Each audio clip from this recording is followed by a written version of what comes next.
So McNeese State, what can you tell us about that?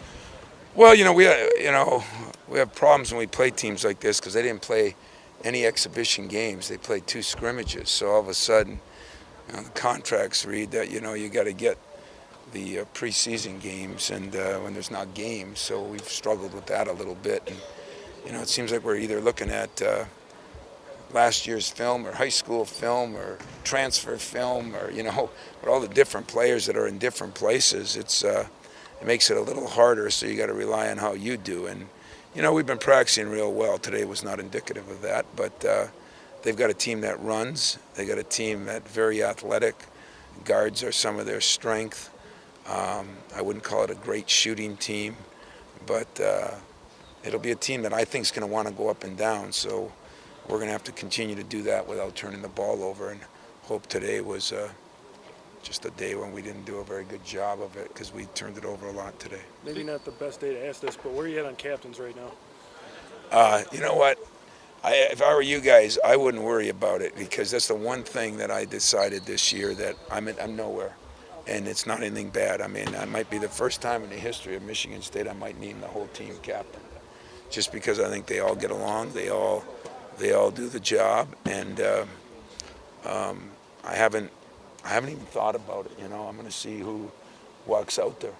What are you looking for in this first regular season game? A lot. I'm looking for a lot now. We've done a pretty good job not turning the ball over. We've had these pockets of, both 2 games in a row in the second half. We've turned it over 4 times in about a 3-minute span. Other than that, the assist to turnover ratio has been second to none. And I know we didn't play the toughest competition, but we didn't last year either, and we had a lot more turnovers. So there's some positive things there. I think will we continue to run? What's going to happen when those shots don't go in? When things hit the fan, are we going to, how are we going to respond to that? I'm anxious to see all those kind of things. I'll be playing this more. Of course, it's a real game now, so there won't be the subbing that you saw as far as by platoons. There'll be more subbing by who's playing well, who's not.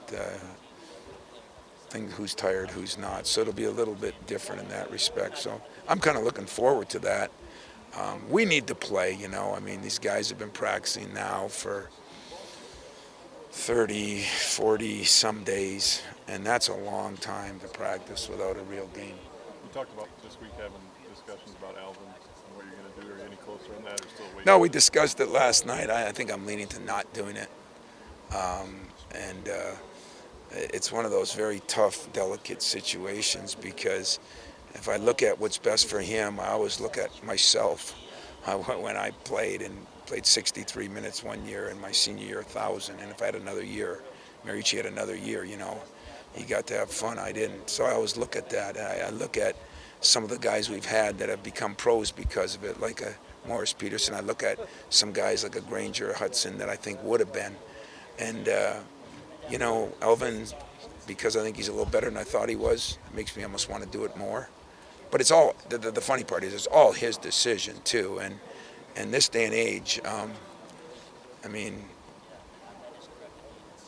my mother probably thinks she's one and done if she reads the media right now, and damn well might be, I don't know. But so it's a little bit harder, and we're going to have another talk, but it is totally his and his family's decision. And if you ask me what I really think he should do, I don't have a good answer for it now. I think if it's one of the things we haven't attacked yet in the NCAA, but I really wonder if a kid should have it like an injury. You have a couple games to really see what it. You play all those games. Is it fair to them that you're having to pick and be in a red shirt after 2 exhibition games? That's a little tough. So the good news is, if he doesn't, it probably helps our program. If he does, it might help him a little more. Tom, what's your approach with making sure guys are focused for Friday and not so much Tuesday, or have you not shied away from it? No, I haven't shied away from it to tell them, that if I catch somebody doing that, I'm benching them, we have got to be mature enough to understand that every team's going to come after us now. We're second-ranked team in the country, third, whatever, in every poll, and so it's going to be somebody's 4th of July and Christmas, and And our job is to see if we can get better every day. Our job is to see if we can play against the game almost as much as the team. And, you know, I think we've played enough big games in this program where players understand that. I mean, you'd have to be stupid not to be somewhere in your mind, whether you're a coach, you're a player, you're anything else. I mean, how often does it ever happen when one plays two to start with? But I think these guys understand that we're going to have time after that game to prepare for the next game and time. And I haven't seen that a problem at all so far. When you talk about strictly just transition potential, how high is the ceiling for this team? I know some teams aren't going to let you, especially in the Big Ten, but as far as just trying to be I think it's almost the best I've ever had it, I think, you know, because, I mean, we don't have maybe as number of wings when you had Brown and Ager and Anderson and Torbert off the, you know, you had some guys off the bench that were pretty good. And the Cleves era, you know, we didn't really have another point guard to push it. So I think with Trav and him and Keith and the way Keith's playing and passing the ball, and then the fact that we can go small, we can change the lineup. I mean, I think the potential's there, but you got to rebound, you got to defend and rebound first, and then, you know, we did a little better job of that last week, but I wouldn't call it a strength of ours yet. But I think we got a chance to be really good at it. I really do. Hey guys, I'm sorry, he's got a speaking thing. Go ahead. I gotta get The to. big with Ghana and Costello figuring out that rotation be any further than is that going to be working? Man, it's hard. It's hard. You guys want me to figure out the season here in 2 weeks. You know, I wish they would stand out. I mean, they're all three have done some good things. They're all three different. I mean, Ghana shoots at the best of the three.